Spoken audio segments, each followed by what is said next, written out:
Hey everybody, welcome back to the BeamNG.drive Tough Car Challenge. Today's contestant is the Civetta Bolide 320. This is the base, well not base, it's the entry model, so yeah, it is the base. It is the base model for the Bolide with a 3.2 liter V8, steel wheels, and pretty much it's just a V8, a manual transmission, and a very sexy 1970s, 1980s Italian body over it.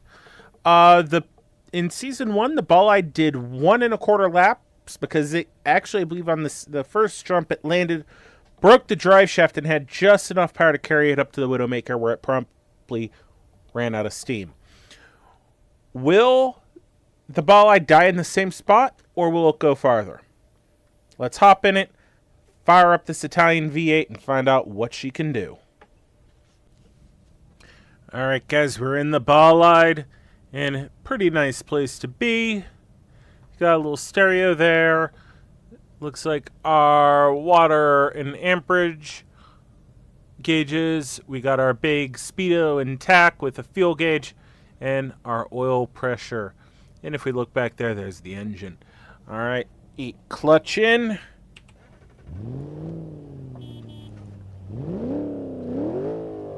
Listen to that baby. Woo! Alright, we're going to turn our lights on so you can see what's going on. Put it in first. 3, 2, 1, and away we go.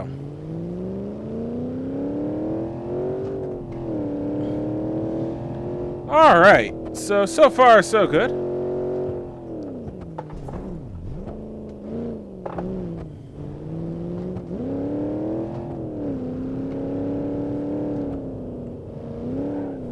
Oh! There you go.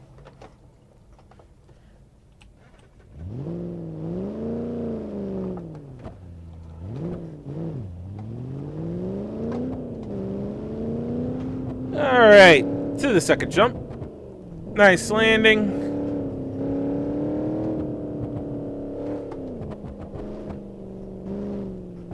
Come on, baby. Little light on the nose here. Good. Lower gear, get the engine in its power band.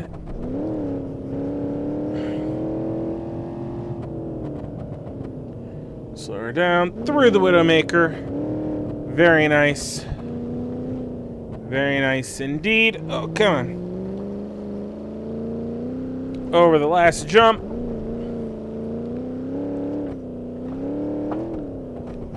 All over the place.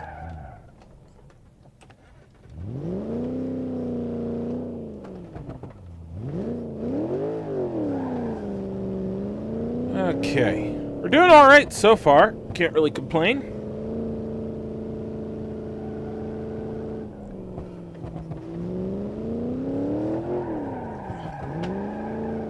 Come on. Holy hell.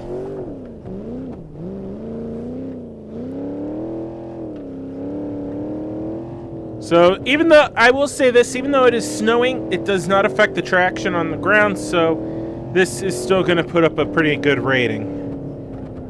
Oh, there we go. Ooh, shit. We're good, we're good.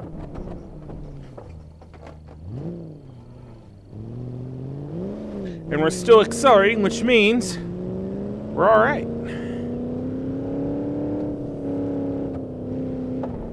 Ooh, 2 wheels. Oh, shit.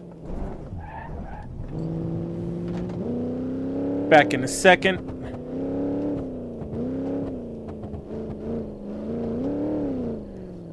Keeping an eye on that engine temperature gauge, because it is slowly rising. Oh, wow, this car has taken a hell of a beating with its jumps. Oh. Oh! Oversteer. Or, not oversteer, understeer. I'll get him right. Understeer, you go face first into the tree. Oversteer, you go ass first into the tree. Oh.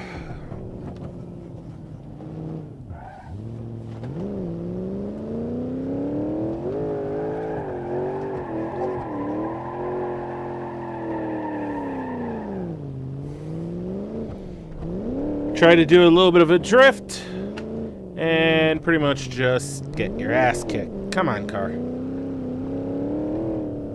Holy hell. Alright. 2 laps down.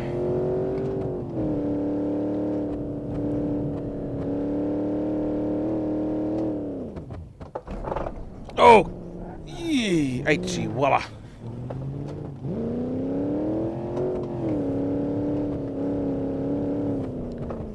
Woo! Bicycling. Damn, bicycling this thing like no fucking tomorrow.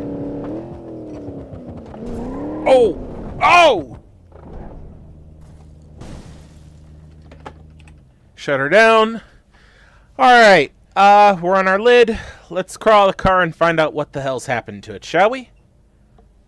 Alrighty, the car doesn't seem to be in too bad a shape looking at the suspension while she's upside down. Oh, and it looks okay overall. We'll go ahead, get the car back up on her wheels, and I'll get her straightened out. If she's gonna drive, she'll be still facing this direction. If she's not gonna drive, I should say, she'll be facing that direction. If she'll drive, she'll be right over there on the track, ready to go. So, let's get her back on her wheels and see if she's gonna drive or not. Well, the car's running, and I have the lights on, which only means one thing. She still drives. So, definitely doing this. This car has definitely redeemed itself from Season 1. Doing very well so far. At least the entry model is. Who knows, maybe the more powerful ones might suffer the same fate. Oh! Oh, roll over. Ooh! Are we on our wheels? We're on our wheels. Alright, we're definitely going to be, we're going to pull off once we get to the pits and give this thing a proper look at to find out what's going on, because this thing has just suffered 2 major crashes, and it's still going. She definitely doesn't like to turn very well. At least not to the right. To the left, it seems like the car is just fine. Oh, well, it does turn to the right. Just feels like it doesn't. It's not as eager to go to the right as it is to go to the left. So, alrighty. Alright, shut her down. Lights off. And let's hop out and see what's happened to it. I really don't know what to say here. I mean, if you look at the front end, it's sitting bad. That wheel's cockeyed. The suspension on that side's completely collapsed. The body is buckled. This wheel looks like it's shifted forward. This is sitting off kilter. I think it's actually sitting the opposite of the front end. I think that suspension component's collapsed. The exhaust is... I don't know what the exhaust is doing. Holy hell, this car is beat up pretty badly. The radiator somehow is not blown yet, which is fantastic. So we have 3 laps down. Let's get back in it, fire it up, and just see how long this thing has. Let's see how long this thing has left till, well, it dies. So let's go. Alrighty. Let's go ahead and fire it up. Lights on so you can kind of see what we're doing. First gear. 3, 2, 1. Pop the clutch. Nice amount of wheel spin. And we are off to the races. Oh my gosh. I don't know how much this car has left in it.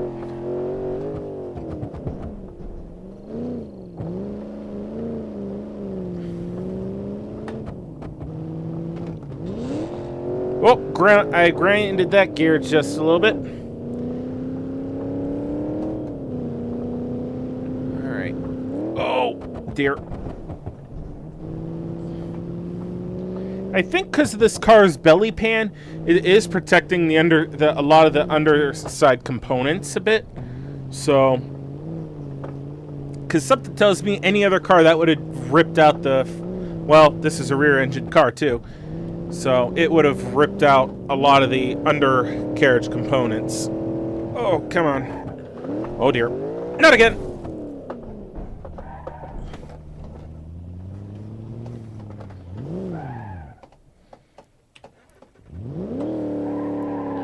All right. Well, we're still going. We're still doing what we're doing.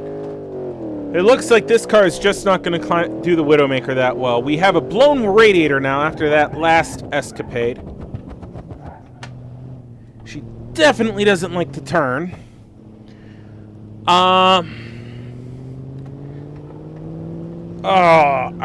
We really should take a look at this thing, but part of me is just like, no, just keep driving.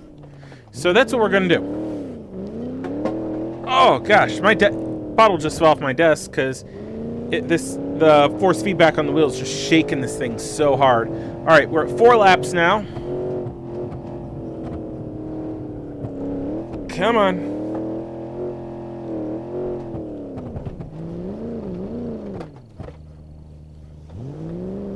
Come on, car, you got this.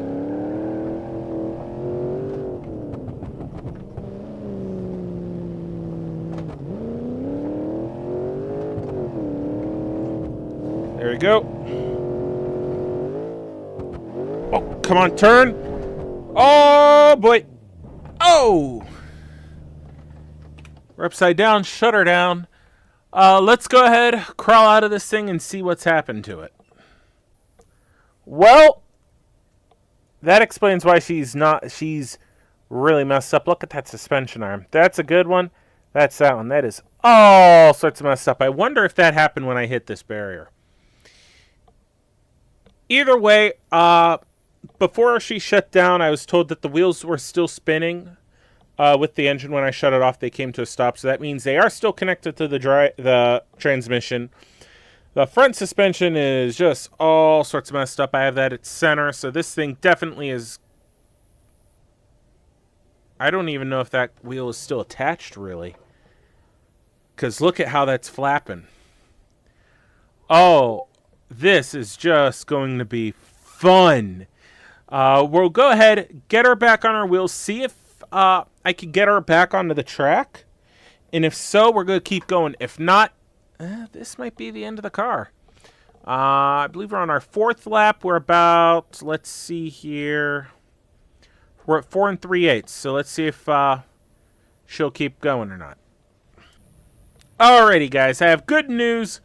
But I also have some bad news. The good news is she still runs and drive. The problem is, listen to this.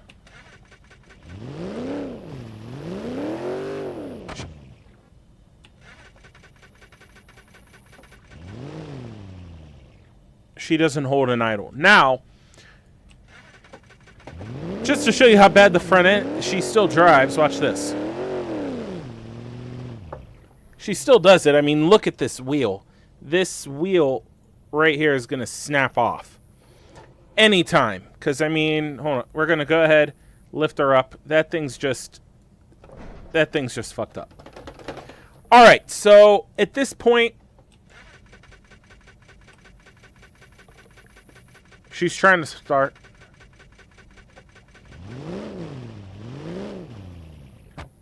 I'd have to keep her. The only way I could keep her running is by giving it gas. The engine is so badly damaged that at this point she cannot hold an idle.